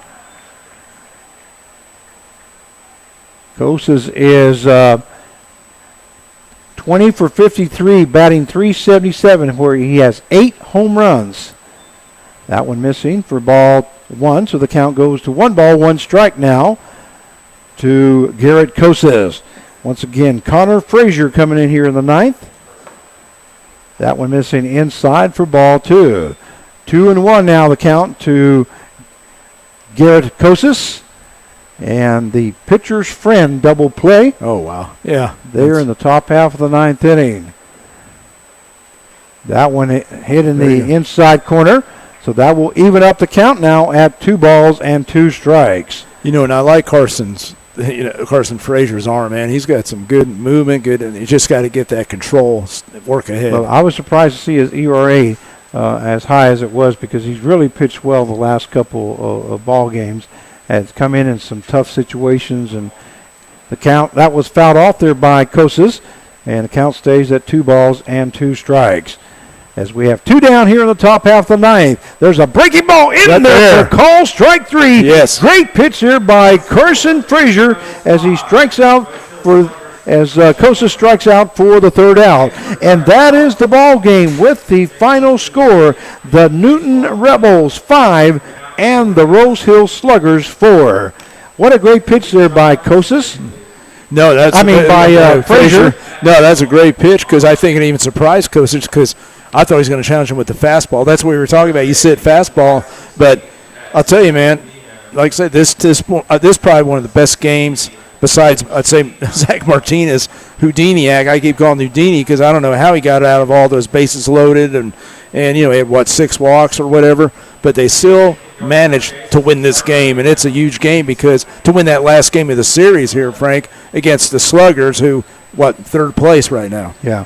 Well, definitely the big inning that like you mentioned was that 2nd inning where he gave up 4 base on balls and only gave up 1 run. No outs. Whoa. He came in and struck out the side, and so Zach Martinez, a great job there, like I say, by just giving up that 1 run and kept the game close because otherwise it could have been lights out for the Newton Rebels, being down 3 or 4 runs right there. So Zach Martinez, I would have to call him or Zach Gillick as the player of the game. I like Gillick. I think Gillick's the one that shut him down. I mean, you look, he had the 1-2-3 inning, which we haven't seen a lot of 1-2-3 innings out of our pitchers lately, and he did a great job. Well, he came in the 4th inning and first pitch got ball hit right back to him and made the 3rd out. Then he come the next inning and struck out the next guy, got a base on balls, but then he got a fly ball to left field, and then a 5-3 put out for the out. Then he come back the 6th inning and struck out the first 2 guys, hit the next batter, and then made the 4th batter go unassisted at first base. Then the 7th inning, he had a 4-3 play, a 1-3, and a 4-3 put out. So I would say that Zach Gillick would probably have to be your player of the game. And if you look at your sheet right there, if you look at it, we talked about the murderer's row of the Sluggers, 2, 3, 4, 5, 1 hit out of that, and that was Hunter Gibson's double in the 4th inning. I mean, that's unbelievable. Yeah. So a good job there by the pitching staff, and like I say, it started with Zach Martinez in that 2nd, and then finished off there by Zach Gillick in the 4th, 5th, 6th, and 7th inning. So, and I think that's the longest that Zach Gillick has gone here this year. Well, we want to thank you very much for coming out. We'd like to thank all our sponsors once again.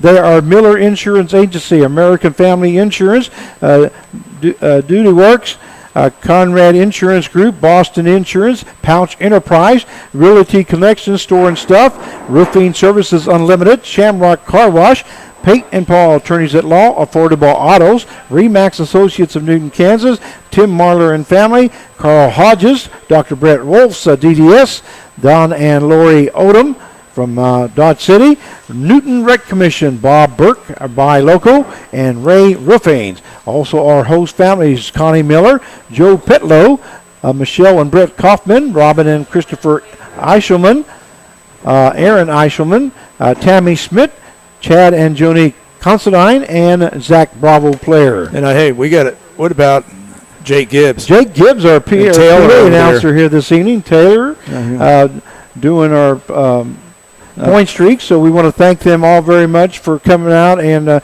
supporting the Newton Rebels. I'm talking about the fans that came out. We had the Little Leaguers come out this evening. There, Jake, what's that, Jake? Okay, Jake's always on the go, so he has to leave. Okay. Okay, we'll let you go. Well, we want to thank you very much. Once again, the Newton Rebels will be in Cheney, Kansas, as they face the Cheney Diamond Dogs, who are undefeated so far. I think they were let's talk about that. 19-0. Yeah. So what's your take on that, Frank? I mean, I've been watching some of the ball games that's been going on, and the Cheney Diamond Dogs have been winning, but they've been winning like 6-4, and it hasn't been by a whole heck of a lot. So I think we still got a chance. Let's see here. I'm trying to get the. Oh, and also, it's like I said, you're trying to make a run here. You're trying to have a good showing. And also I want to talk about what's going on, too, in Harvey County, Frank. I think we need to address that at the games will be it's mandatory if you're not 6 feet. Now, let me get this right. So you have to stand or whatever 6 feet away, and if you're not, you have to wear a mask. And we do have masks down there. We have you're talking about at stadium? At our game, at our games in Harvey County. It's supposed to go into effect tomorrow, the 15th. So we want to let all the fans that have to come out here. It's just the thing that we're trying to figure out. We're in the same boat. Everybody's in the same boat. But I want everybody to know the Newton Rebels are trying to address it and be prepared for it. We do have masks. We do have hand sanitizer. We've got gloves. We're trying to do whatever we can here and still finish up this season. We got 2 weeks left. So once again, the Newton Rebels will be in action tomorrow at 7 o'clock from Cheney, Kansas, as they face the Cheney Diamond Dogs in conference play. They're 19-0, 25-0 for the season. So it's going to be a tough task for the Newton Rebels. But the Newton Rebels do get their 7th victory of the season as they defeat the Rose Hill Sluggers 5-4. I believe that's it, right? Well, that's a great game. I mean, that was a fun game. That's one of the most fun times that we've had here this summer, Frank. I think you have to admit that with me. And by the way, I do have my mask, just in case. We will be using it on the next telecast. Like I said, all that goes into effect tomorrow, and so we want to thank you all very much for coming out and watching the ball game. We hope you enjoyed it, whether you were from Australia or Japan or wherever. We always welcome our watchers and then listeners, and also those making the comments, because we really do appreciate it. So once again, on behalf of General Manager Mark Cavala, this is Frank Martinez, your play-by-play announcer. The Newton Rebels win 5-4. We'll see you tomorrow evening as the Newton Rebels take on the Cheney Diamond Dogs. Game time scheduled for 7 o'clock. We'll try to get on the air at 6:50. We'll see you tomorrow night. Good night.